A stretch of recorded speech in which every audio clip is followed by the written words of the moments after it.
Bonjour, c'est le Titan Colossal. Avant de commencer la vidéo, j'aimerais vous parler de ma boisson préférée, le Jägerbomb.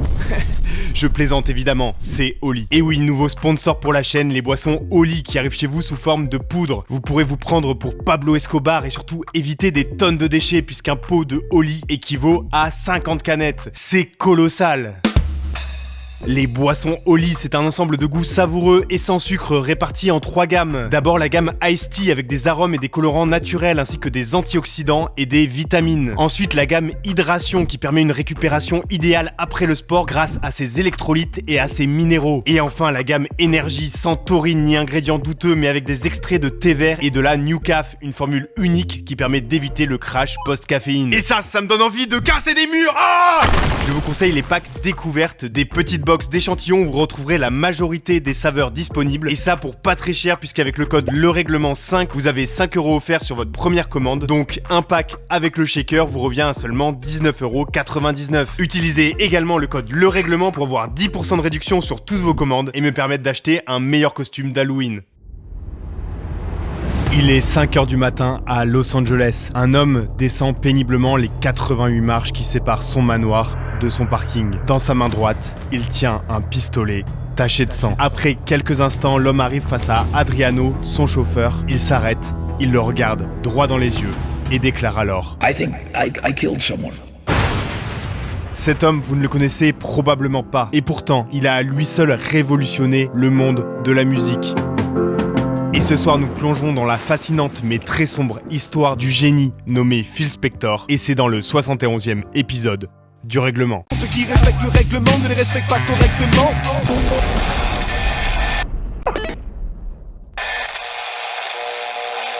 Si on regarde la liste des 40 plus grandes chansons de tous les temps selon le magazine Rolling Stone, on s'aperçoit que l'artiste le plus cité, c'est Phil Spector, à égalité avec John Lennon. Et ça, c'est grâce à son invention, le mur de son. Une technique qui a eu un impact considérable, pour pas dire immense, sur la musique moderne. Et pour la comprendre, on doit revenir en 1958. Le jeune Phil Spector est un ado timide et réservé. Son père s'est donné la mort quelques années plus tôt, et depuis, Phil s'est renfermé sur lui-même. Il n'a pas vraiment d'amis, et à l'école, il se fait harceler. La seule lueur d'espoir qui le fait survivre, c'est sa passion, la musique.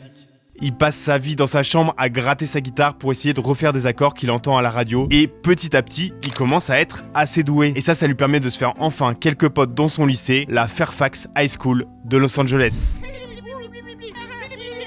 Qu'est-ce qu'ils foutent là, eux ? Phil joue dans la fanfare du lycée, où il rencontre Marshall et Annette, avec lesquels il monte un groupe, les Teddy Bears. Mais Phil, c'est quelqu'un de très ambitieux, et il va pas se contenter de jouer dans la salle des fêtes. Il veut percer, et pour ça, il doit écrire un tube. Comment faire un tube ? Un soir, il se rend au cimetière pour rendre visite à son père. Sur la pierre tombale sont écrits les mots « To know him is to love him ». Le connaître, c'est l'aimer. Phil ressent une détresse abyssale, mais il se sert de ce sentiment pour sortir ses tripes et écrire sa plus belle chanson qui porte le nom de l'épitaphe. Il la joue alors avec son groupe et le résultat, ça donne ça.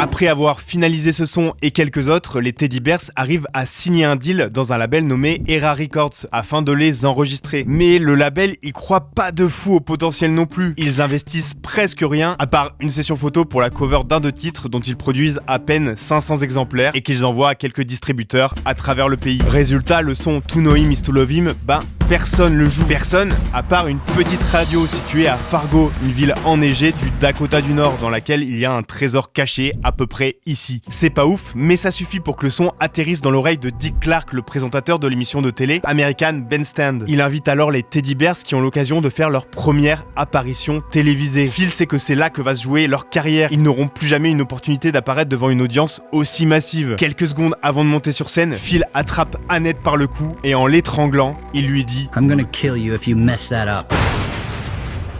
C'est extrêmement surprenant venant d'un mec timide comme Phil.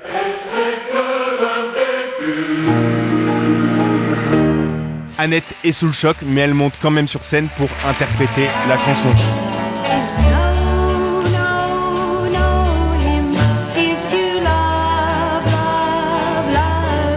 En 1958, ça c'est ce qu'on appelle un banger. La chanson porte un thème sombre mais abordé via des paroles simples et une mélodie accessible. La jeunesse américaine kiffe la prestation et s'arrache le titre qui est propulsé à la première place du Billboard. Au total, il s'en est vendu plus d'1 million d'exemplaires et le titre a même eu le droit 50 ans plus tard à une reprise émouvante d'Amy Winehouse.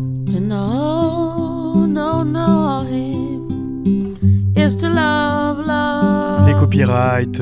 Phil Spector a à peine 18 ans et fort de ce succès, il se prend désormais pour un ouf. Fini le Phil timoré et impressionnable, place à Philou, le fifou. Pas mon gars sûr. Pour le futur album des Teddy Bears, son ambition est immense et il est de plus en plus perfectionniste. En plus d'écrire les chansons, il veut carrément contrôler toutes les sessions d'enregistrement. Il fait refaire 50 fois la même piste à chaque musicien, il change les micros de position, il déplace les artistes dans la pièce pour avoir une meilleure acoustique. Plein de petits détails qui ralentissent énormément le processus de production de l'album, si bien qu'au bout de 2 semaines, ils ont à peine enregistré la moitié et ça commence à saouler tout le monde, en particulier le label qui décide de le dégager. Mais il en faut plus pour décourager Phil, qui file à Philadelphie. Non, il va à New York, mais ça rimait pas. En arrivant dans la ville, Philou a déjà oublié les Teddy Bears et il ne prendra d'ailleurs plus jamais aucune nouvelle de ses anciens potes. Nouveau red flag qui nous indique que le mec est un peu bizarre humainement. Je pose ça là, la petit drapeau, voilà. Vous le gardez en tête pour plus tard. Et de toute façon, pour Phil Spector, être guitariste d'un groupe, ça lui donne pas assez de pouvoir. Lui, ce qu'il veut désormais, c'est être producteur. Producteur, c'est un rôle qui prend une place centrale dans les années 60 et qui consiste à superviser tout le processus de création. Diriger les musiciens, gérer l'enregistrement, décider du mix et des chansons qui seront présentes sur chaque disque. Pendant des mois, Phil utilise le succès de son premier hit pour être recruté comme assistant auprès des meilleurs producteurs de New York. Il apprend énormément et lorsqu'il revient à Los Angeles, il a dans ses bagages quelque chose de très lourd. Une toute nouvelle technique qu'il a inventée en s'inspirant des meilleurs et qu'on appellera ensuite le mur de son ou Wall of Sound en anglais. Et cette technique, elle repose sur 2 piliers révolutionnaires. D'abord, la superposition. Dans les années 60, l'enregistrement multipiste se développe et on n'est plus obligé d'enregistrer les sons en one shot sur une seule piste. Phil, il abuse de cette nouvelle technologie pour superposer énormément d'instruments et de pistes de voix. Il fait par exemple jouer la même mélodie à un piano acoustique, un clavier électronique et un clavecin pour créer une sorte de texture sonore homogène encore jamais entendue jusqu'alors.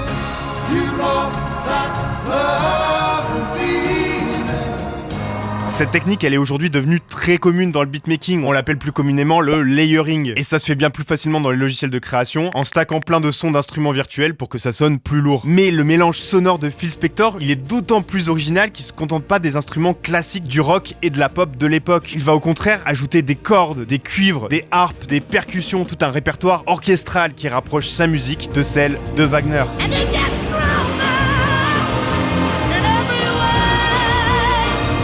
Le deuxième élément majeur du mur de son, c'est l'art d'utiliser l'écho et la réverbération pour donner aux voix une ampleur encore jamais entendue jusqu'alors. C'est des effets qui n'existaient pas vraiment à l'époque, c'était pas des presets dans la table de mixage et il fallait les bricoler pour les faire advenir. Phil, il prend la piste de voix, il la fait jouer sur une enceinte dans une cave, le son rebondit sur tous les murs et il enregistre le résultat avec un micro. Il mixe ensuite cette nouvelle piste pleine d'écho à la piste originale pour créer une voix plus profonde. C'est du jamais vu.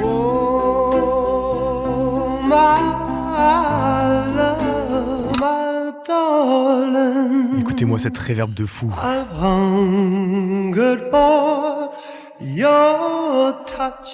Le mur de son, c'est la technique qui a changé la musique pop. Encore aujourd'hui, on entend son influence tous les jours. Si vous me croyez pas, voici quelques sons qui ont été inspirés directement ou indirectement par les travaux de Phil Spector.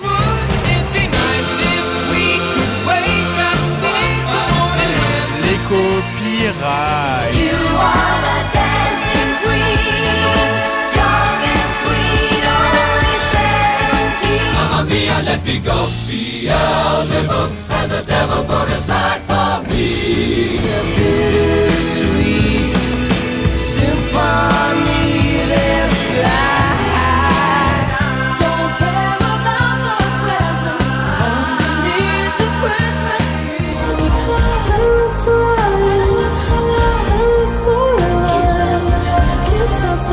Phil Spector, he was everything. Like there's nothing to compare. The biggest inspiration in my whole life. Avec cette nouvelle technique révolutionnaire, Phil Spector crée son propre label Philles Records et il commence à produire des girls groups. C'est des groupes de femmes souvent noires et issues de milieux modestes et qui parlent énormément à la jeunesse américaine avec leur son au style léger, mielleux et accrocheur. 1, 2, 3. Every evening when the sun goes down, I lay my head on the pillow down. Phil apporte énormément d'attention à chaque enregistrement. Il est très exigeant et intransigeant avec les artistes et il applique sa doctrine musicale à la lettre. Résultat, les groupes produits par Phil enchaînent les succès et le mur de son devient la nouvelle patte sonore que tout le monde s'arrache.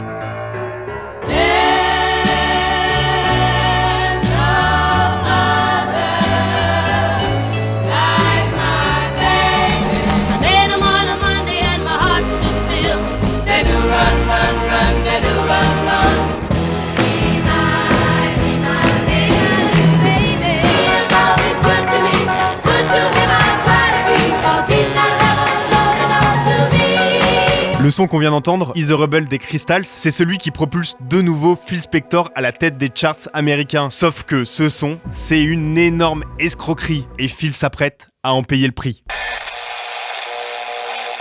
Lui, c'est Joe Scandor, membre éminent de la mafia new-yorkaise et également manager du girls group Les Crystals. Et un jour, il entend un bête de titre à la radio. Et vous venez d'écouter Is a Rebel des Crystals. Le problème, c'est que son groupe n'a jamais enregistré ce son. Joe se rend alors compte que Phil Spector a utilisé le nom de son groupe pour faire connaître un son enregistré par une autre formation, les Blossoms. Joe voit rouge et il envoie alors son homme de main Jim qui arrive chez Phil, l'attrape par le col et lui envoie 2-3 Will Smith dans le museau. Alors que Phil est au sol, Jim lui assène cette phrase: I'm going to kill your mother and break your knees.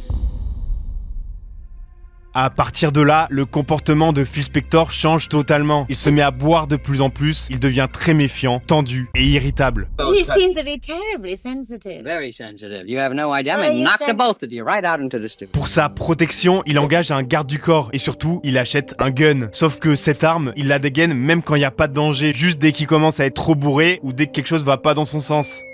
Un soir, en studio, il pointe son flingue sur son ingénieur du son parce que le mix ne lui convient pas. Un autre soir, alors que lui et ses musiciens se prennent la tête, il tire au plafond pour mettre fin aux discussions. Et même si la situation dégénère pas toujours à ce point, Phil commence à prendre l'habitude de sortir son gun pour le poser devant lui sur la table de mixage et lâcher des punchlines lunaires. Anyone who wants trouble gonna meet Mr. Smith and Miss Wesson. Phil devient une sorte de tyran, il veut tout contrôler et il traite les gens comme des merdes. Malgré ça, ses sons sont couronnés de succès, son label génère plus de 2 millions de dollars de chiffre d'affaires par an et il réussit à réunir une équipe de fidèles, le Wrecking Crew. Oui, elle c'est Cher, elle fait les chœurs pour Phil Spector et s'apprête à fracasser les charts pendant 30 ans. Les succès commerciaux permettent à Phil de devenir très riche et il investit dans un immense manoir de pas moins de 33 pièces situé dans la petite ville d'Alhambra, dans le comté de Los Angeles. En 1968, il s'y installe avec Ronnie Bennett, la chanteuse du girls group Les Ronettes, qui devient officiellement sa femme. Sauf que les pulsions de contrôle de Phil, elles se limitent pas à sa musique. Il veut également entièrement contrôler la vie de Ronnie. Il est extrêmement jaloux et il l'empêche de plus en plus de sortir sans lui. En 1969, la secte de Charles Manson assassine l'actrice Sharon Tate dans une villa en plein Los Angeles. Phil Spector devient alors ultra paranoïaque et il transforme son manoir en forteresse avec des clôtures, du fil barbelé électrifié et même des chiens d'attaque. À partir de là, Ronnie n'a même plus le droit de sortir de la maison. Elle en devient la prisonnière. Phil lui confisque ses chaussures pour éviter qu'elle s'échappe. Parfois, il la menace avec son flingue, parfois il la ligote et il l'enferme dans un placard. Dans sa cave, Phil installe même un cercueil en or qu'il réserve à Ronnie au cas où elle aurait l'audace de tenter de s'enfuir. Un soir, aidé par sa mère, Ronnie tente tout de même le tout pour le tout. Les deux femmes se jettent à travers une fenêtre et se mettent à courir pieds nus vers la sortie. La suite reste à ce jour très floue, mais se soldera par le divorce officiel de Phil et de Ronnie. Et au niveau du label, les choses vont aussi commencer à se corser. La hype des girls group se termine. Spector doit se réinventer et il va avoir l'occasion de le faire avec le plus grand groupe de l'histoire. En janvier 1969, la fin des Beatles est proche. Les tensions entre John Lennon et Paul McCartney sont à leur comble. Et pour ramener un peu de douceur et de calme, leur manager fait appel à Phil Spector pour produire leur dernier album, Get Back.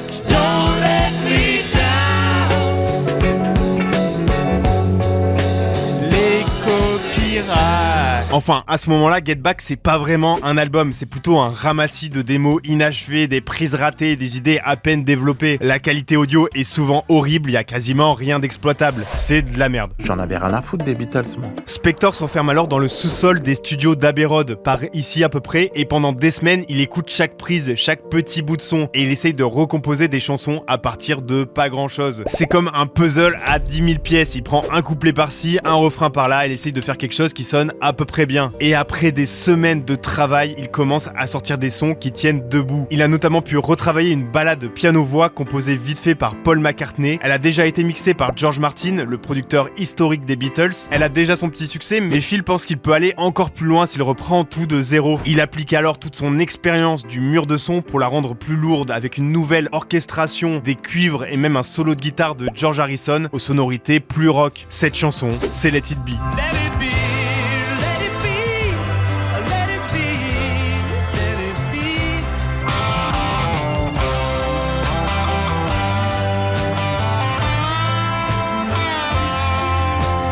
Au total, Phil convoque 8 violons, 4 altos, 4 violoncelles, 3 trompettes, 2 trombones, 2 guitares, une harpe et un chœur pour sublimer les démos et les transformer en véritables tubes. Et ça donne des passages totalement épiques, comme sur I'm In Mine.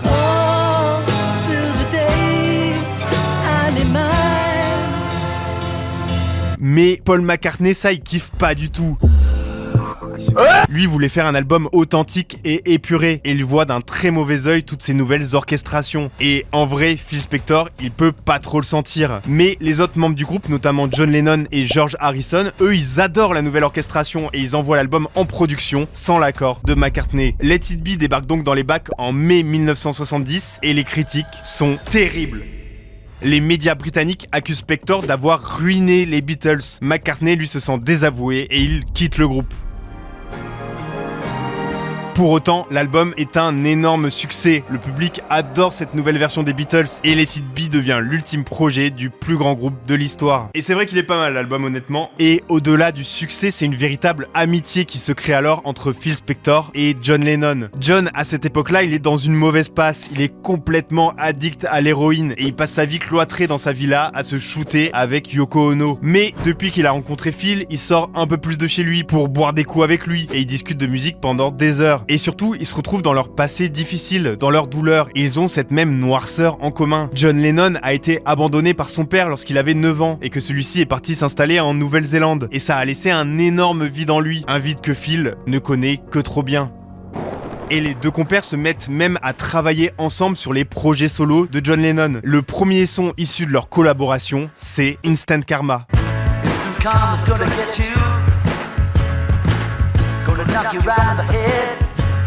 C'est ma chanson préférée de John Lennon, enfin une de mes 2 chansons préférées, l'autre arrive dans quelques secondes. Et oui, parce que le karma s'inverse enfin pour John Lennon en fin 1970. Il arrive à se défaire de sa dépression et de son addiction grâce à une nouvelle méthode, la thérapie primale de Raymond Domenech. Merde! Merde! Merde! Merde! Encore! Enfin de Arthur Janov. La thérapie, elle est ultra intense, il faut crier, il faut pleurer, il faut exprimer toutes ces souffrances profondes de l'enfance. Ça fait un peu sec chelou honnêtement, mais ça a l'air de marcher pour John, et sa musique s'en retrouve transformée. Désormais, John il arrive à exprimer des émotions encore plus brutes et plus personnelles. Phil s'adapte à cette évolution, il laisse tomber certains principes du mur de son, notamment les giga orchestrations épiques, pour faire ressortir de façon plus subtile la vulnérabilité et l'intensité des paroles de Lennon. Et ça donne un premier album intimiste, Plastic Ono Band, qui sort en 1970.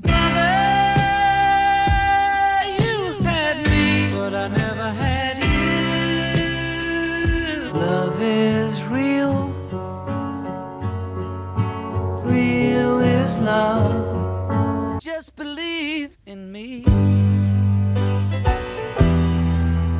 Yoko and me. Pour l'album suivant, John et Phil s'efforcent de pousser cette approche encore plus loin. Ils vont chercher des émotions encore plus brutes, des nuances encore plus fines. Phil pousse John à explorer ses capacités vocales, à aller chercher ce qu'il a au fond de ses tripes, comme lui-même l'avait fait des années plus tôt avec To Know Him Is To Love Him. Et ça donne un des sons les plus importants de l'histoire de la musique, un morceau qui est devenu un hymne, un symbole de paix et de fraternité à travers le monde. Vous l'avez reconnu, je pense, c'est Imagine. Imagine all the people living for today. Oui, c'est mon autre son préféré de John Lennon. Je suis quelqu'un de très original. J'aime les films de Quentin Tarantino. Je porte des jeans et des New Balance. Je suis triste de la retraite d'Antoine Griezmann. J'ai adoré L'Attaque des Titans et le documentaire Kaizen de Inox Tag. En parallèle, Phil produit aussi l'album solo de George Harrison, ex-guitariste et compositeur des Beatles. Là, pour le coup, on retrouve les grosses orchestrations avec des cordes et des chœurs, des compositions riches et chargées qui deviennent la nouvelle expression du mur de son.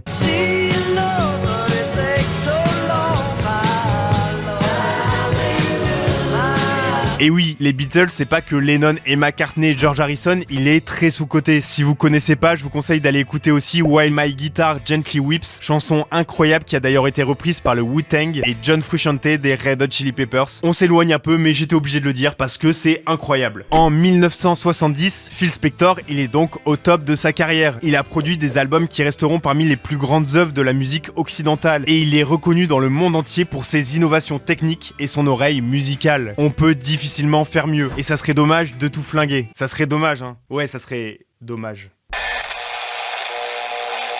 3 ans plus tard, John Lennon fait appel à Phil Spector pour son nouvel album. Sauf que les deux compères, ils sont plus très frais. Leur état psychologique respectif s'est détérioré et ils ont un nouveau point commun, l'alcoolisme. Phil Spector, il enchaîne les bouteilles de vin rouge sucré et les flacons de poppers et quand il est bien rôti, il se remet à sortir son arme. John Lennon, il supporte pas trop cette nouvelle attitude de son pote, surtout qu'il enchaîne de son côté les problèmes personnels et qu'il vient de se séparer de sa femme Yoko Ono. Parfois, Phil ne vient pas au studio, parfois il vient mais il est complètement éclaté, parfois il arrive déguisé en médecin, parfois il porte une perruque comme s'il était une nouvelle personne, bref ça devient du grand n'importe quoi. John et Phil commencent à s'embrouiller de plus en plus, jusqu'à ce qu'un soir, le point de non-retour soit atteint. Spector sort son arme en direction de son ami et...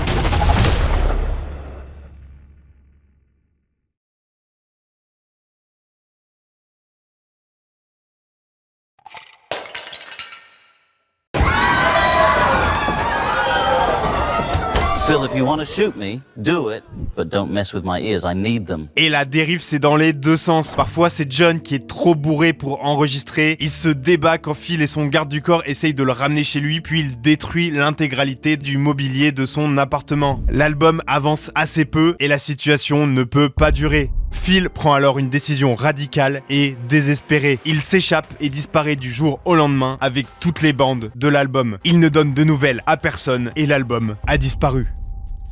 Quelques années plus tard, en 1975, l'album Rock'n'Roll de John Lennon est finalement publié. Il comporte un mélange de morceaux produits par Phil Spector et que John a réussi à récupérer et des enregistrements qu'il a réalisés sans lui. L'album est pas ouf, il est rapidement oublié et il marque une fin pitoyable pour une des plus grandes collaborations musicales de l'ère moderne. Et à partir de là, c'est la dégringolade pour Phil Spector. Toutes ces nouvelles collaborations se soldent par un échec. En 1977, Phil pointe un gun sur la tempe de Leonard Cohen et leur album commun est catastrophique. En 1979, il enferme les Ramones dans son manoir en les menaçant avec un flingue pour les obliger à finir les sons. Le groupe ressort traumatisé et dégoûté de cette expérience. Working with Phil was very difficult. I don't like music to be a hustle. You know, I think we can adequately go into a studio and do it and not just be frustrated. And Phil seemed to be frustrated with us. I think he's frustrated himself, really. He wasn't the most friendly guy I've ever met. He tried to be friends, but then he had a guns on him and he wouldn't let me out of his house for a couple days. And I never met anyone like him, and I hope Phil arrive même à menacer l'équipe de Céline Dion avec un fusil, ce qui fait capoter leur collaboration dans les années 90. Et petit à petit, Phil Spector ne sort plus rien et il tombe dans l'oubli. Une de ses rares apparitions publiques, c'est son introduction au Rock'n'Roll Hall of Fame en 1989. Il monte sur scène visiblement déchiré et il déblatère un discours totalement incohérent. Mr. Bush, I think that you did very good. And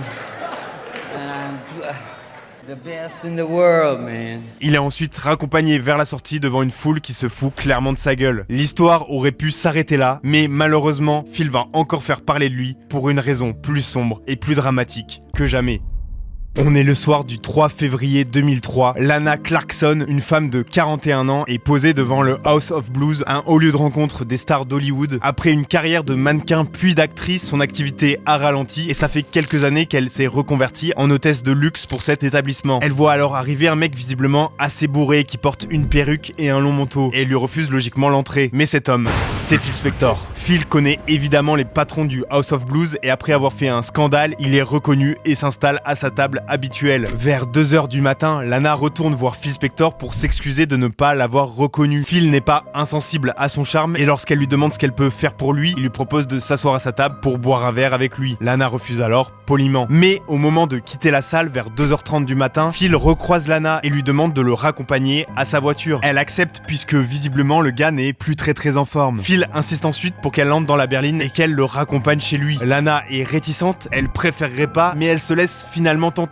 Sûrement parce qu'elle ose pas dire non à quelqu'un d'aussi important. Sur le trajet, Lana indique à Adriano, le chauffeur, qu'elle ne restera que pour un verre. Why are you talking to my driver? Don't talk to him, just talk to me. Vers 3h du matin, la berline arrive au gigantesque manoir Spector. Lana aide Phil à monter les 88 marches de l'escalier principal, puis plus rien. Le silence pesant de la nuit envahit la scène. Près de 2 heures plus tard, le calme est toujours total quand un bruit éclate dans l'obscurité. Adriano s'enferme dans sa voiture, terrifié. Il voit alors Phil descendre lentement les 88 marches de son manoir. En s'approchant, il se rend compte que celui-ci tient un gun dans sa main droite. Phil arrive à quelques mètres de lui, il le regarde dans les yeux et lui assène cette phrase. I think I killed someone. Adriano court vers le manoir et après quelques pièces, il tombe sur le corps ensanglanté de Lana. What are you reporting? Hi, my name is Adrian. I'm Phil Spector's driver. I think my boss killed somebody. Please, can you send the La police arrive 45 minutes après l'appel d'Adriano. Phil se défend en affirmant que Lana s'est suicidée et il a plutôt bien joué son coup puisqu'il a nettoyé l'arme avec une couche de bébé et il a ensuite placé sous la jambe de Lana. Mais l'illusion ne dure pas puisque l'autopsie révèle de légères blessures sur le corps de la victime. Malgré l'appui de l'avocat Robert Shapiro qui a fait acquitter bon nombre de stars et une très belle collection de perruques, les preuves sont accablantes. Le jury découvre en plus que Phil a un passif très chargé de violence et d'intimidation à l'arme à feu, notamment envers les femmes qui ont eu le malheur de le croiser le soir en studio. Spector never pulled a gun on any of these women. Make that very clear. Le procès est sans appel et Phil Spector est condamné à 19 ans de prison ferme. Le 16 janvier 2021, après 12 années derrière les barreaux, Phil décède du Covid. Il laisse derrière lui un héritage musical immense, mais une marque noire et destructrice sur ceux qui ont eu le malheur de croiser son chemin. Snowy night, Queens Basin, a raisin in the sun was amazing. The joint on the dresser, a gauge went on. Merci d'avoir regardé cette vidéo. Elle a nécessité des semaines de recherche et plus de 500 heures de montage et d'animation, ce qui coûte très cher. Et vous pouvez m'aider à financer les prochains docus avec un don sur la plateforme Patreon. Le lien est dans la description. Merci beaucoup, on se retrouve très vite. Et d'ici là, je vous dis bleu.